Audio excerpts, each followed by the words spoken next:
Bonjour à tous. Alors aujourd'hui, petite vidéo sur l'orthographe. Donc ça concerne les CM1 et les CM2. C'est pour le vendredi 20 mars. Vous allez avoir des exercices à faire sur le pluriel des noms. Mais si vous prenez, d'ailleurs, vous allez mettre pause sur la vidéo et vous allez prendre votre porte-vue à la page au je sais plus combien sur accorder un nom, le passer au pluriel. Donc je vous laisse faire ça, mettez pause et on en reprend après. Voilà, donc maintenant vous avez votre leçon sous les yeux. On avait déjà vu, et c'était vu et revu depuis le CE1 à peu près, que quand on met un nom au pluriel, c'est-à-dire quand il y a plusieurs choses, on doit ajouter un S. Ça, c'est le pluriel en temps normal, c'est-à-dire que pour presque tous les noms, quand on les passe au pluriel, on leur rajoute un S. Mais évidemment, la langue française est un petit peu compliquée, donc certains noms, quand ils passent au pluriel, on ne leur met pas un S, mais on leur met autre chose. C'est pour ça qu'on est obligé de faire une leçon dessus, sinon ce serait quand même beaucoup trop facile de mettre des S tout le temps partout comme les Anglais. Mais non, nous, en France, on aime bien faire compliqué.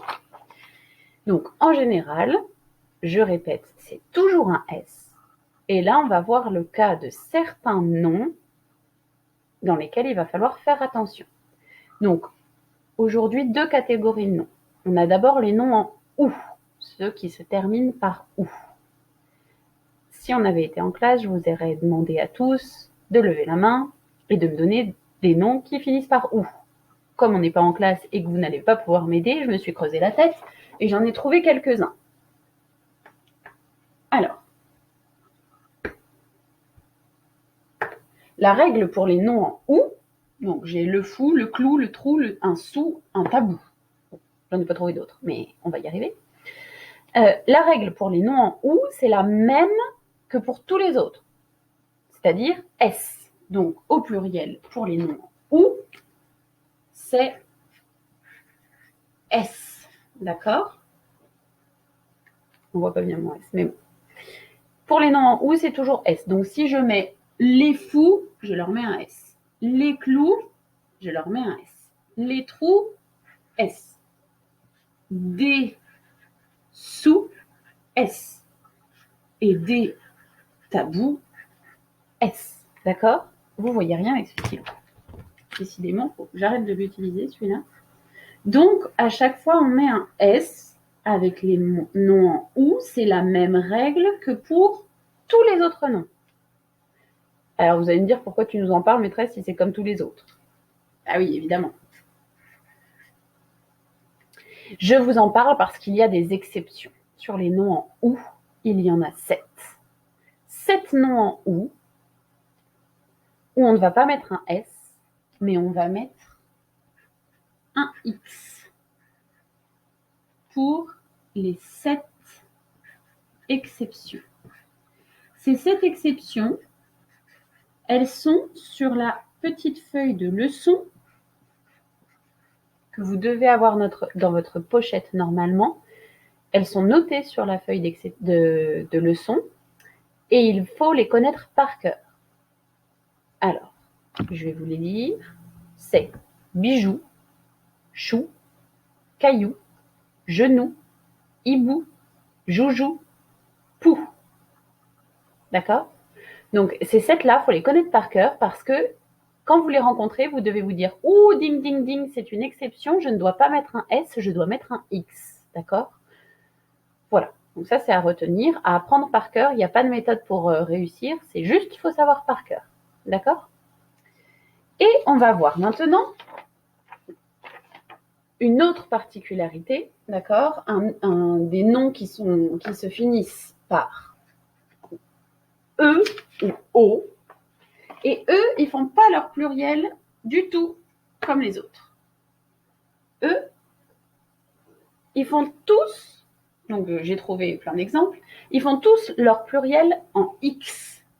Donc on ne rajoute pas un S, on rajoute un X, d'accord? Donc dans les exemples que j'ai trouvés, l'eau, un manteau, la peau, un veau, un carreau. À chaque fois que je vais les passer au pluriel, je vais leur ajouter un X. L'eau, ça va donner les eaux avec un X. des manteaux avec un X, les pots avec un X, des veaux avec un X et des carreaux avec un X. Donc ça, c'est déjà quelque chose qu'il faut retenir, c'est-à-dire que quand vous avez un mot qui se termine par EU, AU ou EAU, alors là, dans les exemples, effectivement, je n'avais pas fait attention, mais j'ai que des EAU, mais enfin, ça marche pareil pour les noms qui se terminent en E, O et EAU. Tout cela prennent au pluriel un X et pas un S. C'est une règle qu'il faut retenir, mais en plus de retenir cette règle, il va falloir retenir des exceptions. C'est-à-dire qu'il y en a 5, en fait, il y en a un peu plus que 5, mais déjà, si vous retenez ces 5 exceptions-là, c'est très bien. Parce que ce sera les plus courantes, et encore, vous allez voir que c'est quand même pas des mots très courants. Il y a encore des exceptions. Et les exceptions ne vont pas prendre un X, mais vont prendre un S. Eux, les exceptions, en fait, ils retournent sur le fonctionnement normal, c'est-à-dire un S au pluriel. Tous les EU, AU, EAU prennent un X au pluriel, sauf les 5 exceptions qui, eux, reprennent un S normalement. D'accord? Les 5 exceptions à connaître, ce sont les landaux, vous savez, les petites poussettes pour les bébés, là, des sarraux, des bleus, des lieux. Alors, des lieux, c'est pas le lieu, l'endroit où l'on est, c'est un poisson qui s'appelle le lieu, d'accord? Parfois, vous en mangez du lieu. Et ben, c'est un poisson. Et quand on les met au pluriel, ça prend un S. Et il y a des pneus, d'accord? Donc, si vous oubliez des sarraux et des lieux, on va dire que c'est pas très grave, c'est pas des mots très courants. Mais par contre, des pneus, des bleus, des landaux, ça, faut les connaître. Landau, S. Bleu, S. Pneu, S. D'accord? Ils ne font pas leur pluriel en X, même s'ils se terminent par EU, AU, EAU.